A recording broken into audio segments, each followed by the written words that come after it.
ایک جنگل میں بہت سارے پکچھی ایک ساتھ رہتے تھے۔ اس جنگل میں بہت دن سے بارش نہیں ہو رہا تھا۔ بارش نہ ہونے کے کارن بہت سوکھا پڑ گیا تھا۔ سارے پکچھی وہاں اکٹھے ہوئے اور اس جنگل کو چھوڑ کر جانے لگا۔ جنگل کو چھوڑنے کی وجہ سے بہت دکھی تھے، لیکن ایک نئے جنگل اور نئے چیز دیکھنے کے لیے وہ بھی بہت خوش تھے۔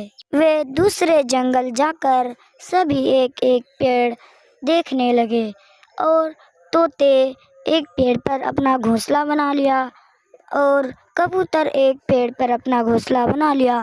تبھی ٹونی چڑیا اپنے بچے کے ساتھ ایک پپیتا کے پیڑ پر جا بیٹھے اور ٹونی چڑیا نے اپنے بچے سے کہا، منی، ہم اسی پیڑ پر اپنا گھر بنائیں گے، دیکھو نا یہ کتنا ہرا بھرا ہے۔ ہاں ماں، سچ میں، اور میں روز اسے پانی بھی دیا کروں گی۔ وہ دونوں وہاں بات کر ہی رہے تھے، تبھی اس پیڑ پر کالو کوا اس کے پتنی کے ساتھ آ کر وہاں بیٹھ گیا اور ٹونی چڑیا سے کہنے لگا، دیکھو ٹونی، اس پیڑ پر تو میں ہی گھر بناؤں گی۔ پھر ٹونی کہتا ہے، ارے نہیں کالو جی، اس پیڑ پر تو سب سے پہلے میں ہی آ کر بیٹھی ہوں۔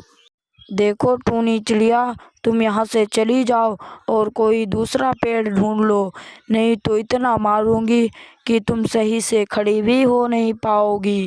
بیچارہ ٹونی چڑیا وہاں سے جا کر ایک سیب کے پیڑ پر جا کر بیٹھ گیا۔ منی، لگتا ہے اسی پیڑ پر اپنا گھر بنانا پڑے گا۔ ہاں ماں، پر یہ تو بہت سوکھا ہے۔ ہاں منی، تم صحیح بول رہی ہو، لیکن کیا کریں، یہاں تو ایک بھی پیڑ خالی نہیں۔ ہم ہر روز اس پیڑ پر پانی دیا کریں گے، جس سے یہ پیڑ پھر سے ہرا بھرا ہو جائے۔ پھر ٹونی چڑیا اسی سوکھے آم کے پیڑ پر رات ہوتے ہوتے اپنا گھر بنا لیتی ہے اور صبح ہوتی ہے تب وہ ایک ندی کے پاس جا کر ٹھنڈا ٹھنڈا پانی پیتی ہے اور پیڑ کو دینے کے لیے کچھ پانی بھی ساتھ لے آتی ہے اور پیڑ کے جڑوں میں ڈال دیتی ہے۔ کچھ دن ایسا کرتے کرتے وہ پیڑ پھر سے ہرا بھرا ہو جاتا ہے اور اس پر سیب بھی پھلنے لگتا ہے۔ ٹونی چڑیا اسی سیب کو کھا کر اپنا پیٹ پالتی تھی اور اسے ہر روز پانی دیا کرتا تھا، جس سے وہ پیڑ ہرا بھرا اور تندرست رہتا تھا۔ اور دوسری طرف کوا پپیتے کے پیڑ پر اپنا گھونسلہ بنا کر رہتا تھا۔ وہ بہت آلسی تھا، نہ اس پیڑ کو پانی دیتا اور نہ اس کا دیکھ بھال کرتا، بس اس پیڑ کا پپیتا کھاتا اور بیٹھا رہتا، دن بھر گھر میں آرام کرتا، جس کے کارن کچھ دنوں بعد وہ پپیتا کا پیڑ بہت زیادہ سوکھ جاتا ہے اور وہ بہت کمزور ہو جاتا ہے۔ اچانک ایک دن بہت تیز بارش ہوتی ہے، جس کے کارن وہ پپیتا کا پیڑ نیچے گر جاتا ہے اور پپیتا کا پیڑ نیچے گرتے ہی کالو کوا کا گھر ٹوٹ جاتا ہے اور سارے پکچھی صحیح اپنے گھونسلے میں بیٹھ کر دیکھ رہا تھا۔